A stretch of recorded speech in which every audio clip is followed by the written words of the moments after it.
महापौर पदासाठी कोट्यवधींचा व्यवहार झाल्याचा आरोप संजय राऊत यांनी केलाय। सत्ता विकत घेण्यात मिंदे गट बदनाम आहे असा घणाघात राऊतांनी केलाय। मुंबई महापौर पद किती खोक्यांना विकलं असा सवाल देखील राऊतांनी विचारलाय। महापौर पदाच्या व्यवहाराची माहिती लवकरच समोर आणणार असा इशारा सुद्धा संजय राऊतांनी दिलाय। मिंदे गट जे आहे, मिंदे गटाचा जो इतिहास आहे, मुख्यमंत्र्यांनी असं सांगितलं, मिंदे गटाचा जो इतिहास आहे तो सत्ता विकत घेण्यासंदर्भात ते बदनाम आहे।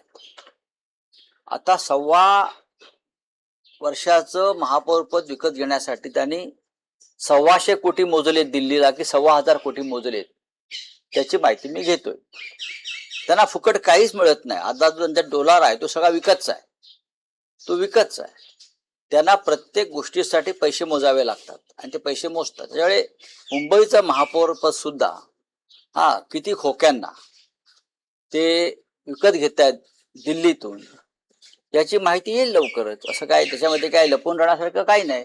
भारतीय जनता पक्षामध्ये महाराष्ट्र प्रेमी खूप लोक आहेत जे अशा प्रकारची माहिती जनतेसमोर यावी यासाठी जास्त प्रयत्न